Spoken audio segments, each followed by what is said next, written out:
Recorded calls, it get tricky on this war phone. Can't wait till the day that I come home. Doing time behind these walls, I wouldn't wish it on nobody. Life on pause, but the clock still rolling, hey. Stepping down on the gas, but feel nothing. Soon enough, you just get numb to it all. You can't walk this time off, don't get involved with the law on some real shit. I done dropped the ball, I admit it, Cause I done got some family I ain't talked to in a minute. It get tricky on recorded calls in the building. And I don't want the law to hit me all up in my feelings. So I just fall back, become numb to it all. Laying on my bunk, counting cracks in the wall. Knowing that they tapping on my calls, make it hard for me to talk. But I swear to God, I love y'all. It's your boy, P-World Elo. Thank you for tuning in to Prison Files Podcast. Please hit that like and subscribe button for notifications of future fire content. Now let's kick back and relax while I take you inside the deepest corners of the California prison system. Hey, it's your boy P-World Elo, man. Coming at you with some fire content today. I got the homie Crazy Man Soldier with me, formerly known as Lil Baby Fly from the underground at the west side of L.A. Soldier, what's up with him? Yeah, what's going on, my man? How you doing? I'm blessed. You, brother? Man, chilling, man. Another day, man. Trying to make it better than the last, man. Yes, sir.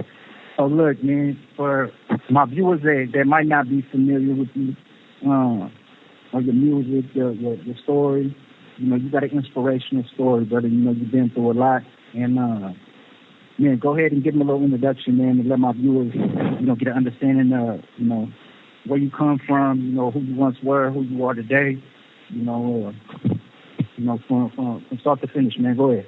Yeah, my name is now Crazy Man Soldier, man. I'm from the west side of L.A., Imperial, Normandy, Western Imperial, out the underground, My formerly name was Lil Baby Fly, which is a known name, coming from the back end of South Central, man, I've been incarcerated for the last 15 years, man, for living that street life. And, through this last 15 years, I was hit by an awakening, man, that changed my life.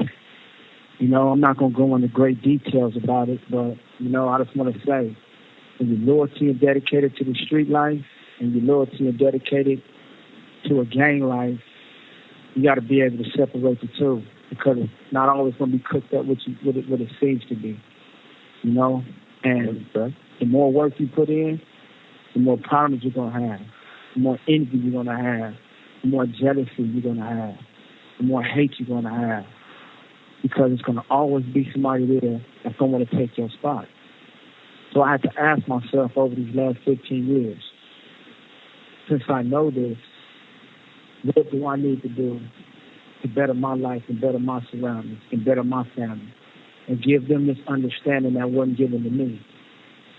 So what I did was I took the liberty and I stepped back from everything.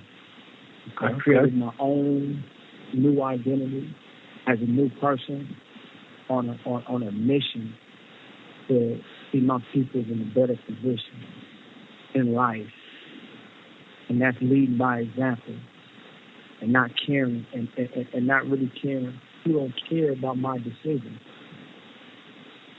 But for me, I've been in the streets since I was 7 years old, 8 years old, 9 years old. By the time I turned 10, I started picking up guns. And my life drastically changed from there. But I can always say this: it taught me a lot. But it misled me in a way that hurt my soul. And once my soul got hurt, I had to do a lot of reconstruction to bring it back to where it is today. And that's why I changed my name to Crazy Man Soldier instead of Lil Baby Fly. Okay. Let me. I'm a big believer in, abstracting the positives from the negatives, bro. And I think that everything that we go through in life, prepares us for the next chapter in life. Right. And if it wasn't for the hardships that we endured, we wouldn't know the blessings that we received. Yes. Right. And so, starting off that young out there in the neighborhood, doing the things that you were doing, it set you on a trajectory, through a lot of hardships at a very, very early age. Yes. Yeah. And So go ahead and tell my viewers, man, when was the first time that you ended up getting incarcerated as a result of what that street life was doing with you? Well, the first time I got incarcerated was in 1989. I did a few hours inside of the substation, and then I was released. And then I went again in 1990. I think I got banged for a robbery in 90. And it was also the same thing, a few hours in the substation to scare me, and then they let me go. But it wasn't until I transitioned to New York City when I caught a robbery out there in 1991 and was locked down in Spofford for 3-4 months. And that was a real awakening for me, because that was my actually first time being incarcerated, and I'm from the West Coast. I was in the East Coast jail, and that woke me up, you know. But then when I came back to the West Coast, I ended up catching attempted murder in 1994 at 211 robbery, and that sent me to YA until I turned 25. So, you know, I went away for a little minute, and, you know, that's when my life really started to get hectic because of the games that we had to play in YA. That was no joke. It made my prison stay look like a walk in the park because of the games that I had to endure in that type of environment. And it's crazy, man. I don't think a lot of people really understand, bro. They're doing juvenile time, you know, and youth time could actually be harder than doing prison time, right? Yes. Yes. You know, in many instances, you know, YA, boys camps, they could be a lot more violent, man. And you know, you have a lot of youngsters, you know, their prefrontal cortex isn't fully developed. You know, they're not thinking things through, and they're just acting off an impulse.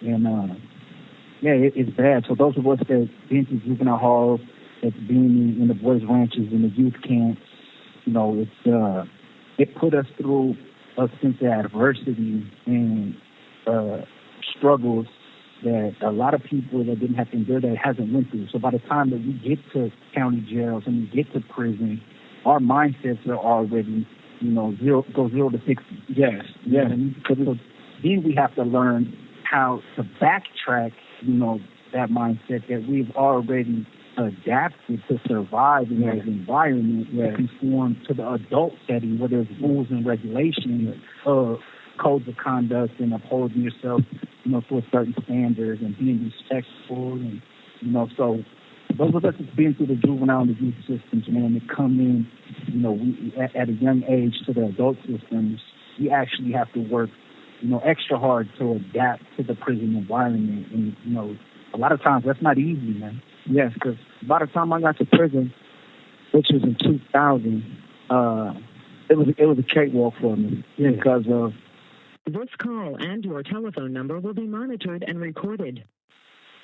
You get one ride a year, one ride every 2 years, and you slam down, opposed to being in YA where you get 20 riots in a year, you know. So the games was different, and it was more harder in there because you couldn't show no fear, you couldn't show you couldn't show that you can handle it. You had to endure it. You had to endure the being in the hole, to where you didn't have a book that you was accustomed to reading. So I started reading books about just everything I can get my hands on to take me out of that element of just being in this box with no TV, with no radio, knowing when I come out this box I gotta go back and fight.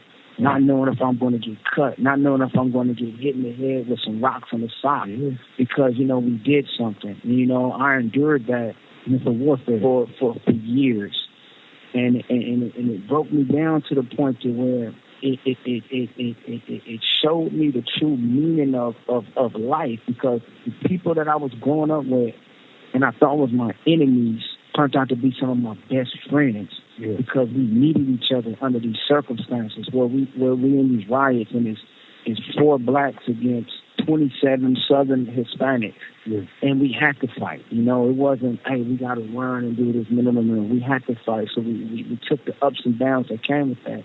And these people was right there with me. But when I was taught, I had to hate this person.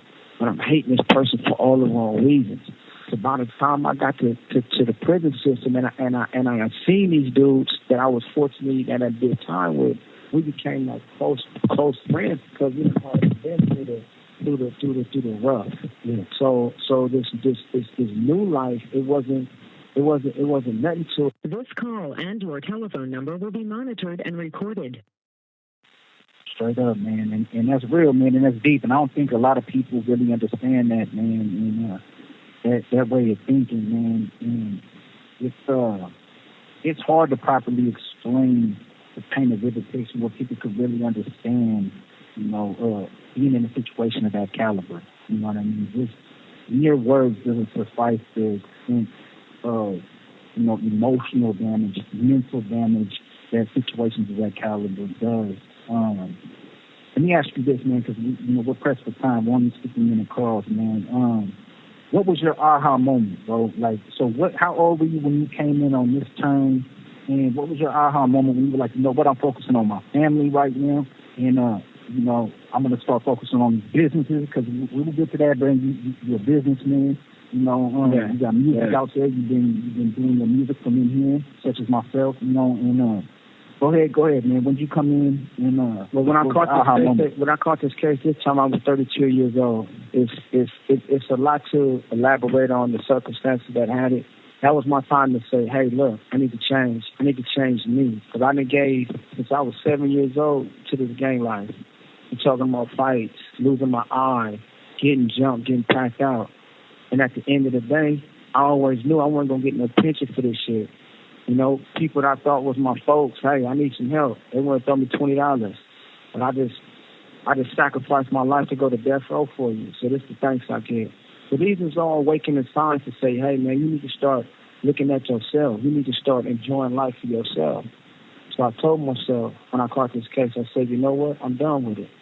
I'm done with everything. And I don't care if you don't like it because I'm the one who helped make the game. The game didn't make me. I'm the one who kept the game alive. Not taking credit for everything, but at the same time, I'm the one who was participating. I was the one putting my life in the line. So I said, you know what?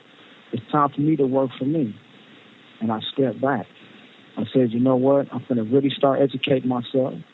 I started studying the law. I fought my case pro per by myself. I put my own defense by myself, you know, and my case wasn't a enemy case. It was all inside. It was all internal. So a lot of emotions came with that, you know. I don't knock nobody for what they did or what they said. It is what it is, you know. But what it did was it helped me realize who I was inside. So I started making a big transition, you know, to live my life better. Yes, sir. Just so my viewers know, man, how much time did you come in with this time? Well, right now they gave me 53 years to life. 53 years to life, man. And inshallah, man, by the grace of God, you know, I'll be back in the courthouses real soon. And I will be back out there to live my life real soon on a whole different page. Legitimately, my family, for my grandkids, you know, they supported me my whole time since I've been down. And a selected few of homies that I call family. So look, you just gave us a notice on the tablet, man. They had 2 minutes. It's going to log us out. Man, tell us a little bit about your music, man, and where people can go to hear your music. Yes. You know, you can tap in Crazy Man Soldier on YouTube. I got an album up there called A Soldier Story and Truth and Cries. You can also look me up on Soldier Fly, which is my other alias name. And I also got songs on there on YouTube, man. And, you know, just be looking out for that real life music, man. That's going to open your heart up and let you know what's going on, man. Okay, well, real quick, man, anything you could say to the youth right now? Give us something, sum it up in a couple sentences. I would like to tell y'all, dude. You have 60 seconds remaining. Don't dedicate your life to the street life, man. If you're going to dedicate yourself to somebody, dedicate yourself to your family. You know, we all can't pick and choose who our family members is. We're going to have our ups and downs in our family, but just make sure you do everything you can to love and support your family with all honesty, man, and it's going to work out for you. That's my word. Man, you couldn't said it better, man. Said to tried and true soldier, man, that's been through it, man. Take heed to the advice, man. Soak it up. That's a real game. Man, thank you for having me, man. Thank you for having me. Yes, sir. Yes, sir. All the time, brother. We'll be doubling back for sure. For sure. All right, now, thank you. All right, brother.